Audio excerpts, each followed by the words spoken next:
তুমি কি পাইছো? তোমার জন্য আমাদের ফ্যামিলিতে বিচার আসে। তুমি ঠিকঠাক মতো ক্লাসে যাও না, পড়া শিখো না। টিচাররা কেন বিচার দেয়? আর আমার কেন বড় ভাই হয়ে তোমার বিচার শুনতে হয়? আর যদি তুমি ফাইজলামি ইতরামি করো, চাপটায় তোমার দাঁত ফেলে দেবো। বেয়াদবি করো আর তুমি গার্লস কলেজের সামনে যে ঘোরাঘুরি করো কেন? হ্যাঁ, আর যদি আমাদের ফ্যামিলিতে এই ধরনের বিচার আসে, সোজা স্টার্ট বের করে দেবো তোমাকে। যাও যাও।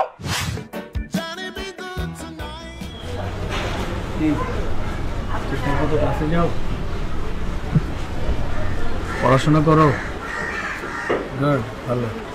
যদি তুমি আমার বয়সে 7 বছরের বড়, কিন্তু এই মুহূর্তে আমি অর্থনৈতিক দিক থেকে তোমার বড়, তো আমি তোমাকে এখন বকাঝকা করবো। চোখ নামাও, চোখ নামাও। আমি তোমাকে থাপ্পড় মার দিয়ে দিই। আমি জানি যে তোমার খারাপ লাগবে, কিন্তু কিচ্ছু করার নেই। তুমি চুপচাপ সেটা হজম করবে। ভাইয়া,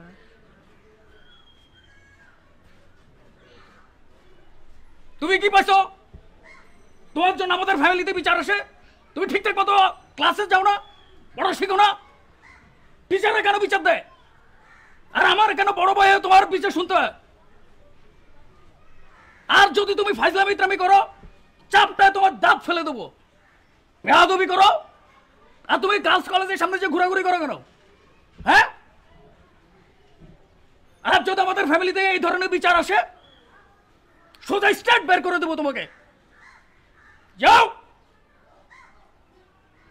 যাও।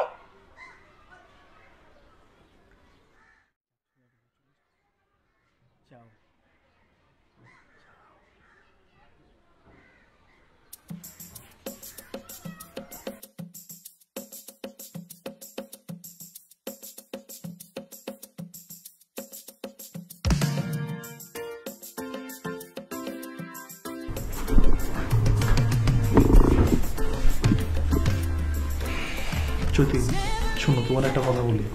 তুমি একটু আনোয়ারের বোঝাও, বুঝছো? এই যে ব্যবসাপাতি কিন্তু সোজা জিনিস না, এটা একদিনের বিষয় না। আমার কথাটা চিন্তা করো, আমি কিন্তু একদিনে ব্যবসাটা বুঝি নাই। হ্যাঁ, আস্তে আস্তে ধীরে ধীরে ব্যবসা করতে করতে দেখতে দেখতে গিয়ে তারপর আমি ব্যবসা করছি। আর তোমরা সবাই মিলা ওরা ব্যবসায় বসা দিলে হুট করে ও ব্যবসা করতেছে। ও কি বুঝতেছে এটা কিছু হইতেছে কিনা? ও বুঝবে না তো। ওরা কেউ গিয়ে ওরা বুঝাইতে হবে যেটা হইতেছে না, এমনি করে হবে না। এটা একটা সাধনার বিষয় ব্যবসাটা। হ্যাঁ, ধীরে সুস্থে বুঝে বুঝে আস্তে আস্তে তারপরে গিয়ে আগাইতে হবে। আমার কথা হচ্ছে যে এই যে ও বলে ওর ব্যবসা আমার ব্যবসা, এটা তো কোনো কথা না। ওর ব্যবসা আমার ব্যবসা কি? এটা তো আমাদের সবার ব্যবসা, তাই না? আমরা সবাই তো ভালো চাই এটা। তো ও করা যায়, আমি করা একই কথা। আমি তো চাই ওরে সাহায্য করতে। ও উল্টা ভুল ধারণা নিয়ে বসে আছে। ও মনে করতেছে আমি ওরা ব্যবসা করতে দিতে চাই না, আমি ওরা জায়গা সম্পত্তি নিয়ে এগুলো কোনো কথা? তোমার মনে হয় আমি এরকম? বলো, এরকম? তাহলে ওরা তো বুঝাইতে হবে একজন যে এটা আসলে কথাটা ঠিক না। ওর ব্যবসাটাকে শিখতে হবে, তারপর ব্যবসাটা করতে হবে। তোরা কে শিখাবে ব্যবসা? আমার কাছ থেকেই দেখে নিলে হয়। আমি যেটা চাই, তুমি ওরে বুঝাই বলবে যে ব্যবসাটা এখন আমি দেখি, ও আমার কাছ থেকে দেখে দেখে বুঝুক, তারপরে ও নিজেকে ব্যবসা করবে। আমার তো অসুবিধা নেই। ভাইয়া, ও তো আমার কথা ঠিক ওইভাবে শোনে না। তোমার কথাই শুনবে, আমাদের কথা শুনবে না। বোর কথা শুনে না এরকম কোনো পুরুষ আছে নাকি? হ্যাঁ, তো তুমি ওরে পুরা ঠিক মতন বুঝাইলে আমার ধারণা যে ও বুঝতে পারবে। আর তোমারে যে আমি এই কথাগুলো বলছি, এইটা কারোর সাথে আলাপ করার দরকার নেই। ভাইজান, ভাইজান, আপনার কি মনে অনেক খারাপ? একটা থাপ্পড় মারা গেল তো ফলা যায় না। ভাইজান, আপনি যদি আমার একটা থাপ্পড় মেরে আপনার মনটা ভালো হয়ে যায়, তাহলে একটা থাপ্পড় মারেন।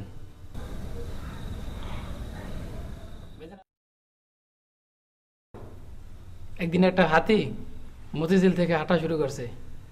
হাতির হাঁটা দেখে আর রাস্তায় ট্রাফিক জ্যাম লাগিয়ে গেছে। রাস্তা দিয়ে মানুষ হাঁটাচলা বন্ধ করে দিয়েছে। পারলে মানুষে হাতিটারে সালাম দেয়। তো হাঁটতে হাঁটতে হাতিটা যাত্রাবাড়ি যাওয়ার সময় একটা ম্যানহোলের ঢাকনা খোলা ছিল। ওই ঢাকনার ভিতরে হাতির পা আটকে গেছে। অনেক চিল্লামিল্লি, অনেক চেঁচামেচি করছে, হাতির পা আর খুলতে পারলো না। একটা ইন্দুর যাত্রাবাড়ি থেকে মতিঝিল আসার সময় হাতিটার একটা লাথি মারছে, আবার মতিঝিল থেকে যাত্রাবাড়ি যাওয়ার সময় হাতিটার একটা লাথি মারছে। ভাইজান, আপনাদের অবস্থাটা এখন ওই হাতির মতো হয়ে গেছে। আপনি না পারেন কইতে, না পারেন সইতে, যতই চিল্লাচিল্লি করেন কেউ আপনার কথা শোনে না।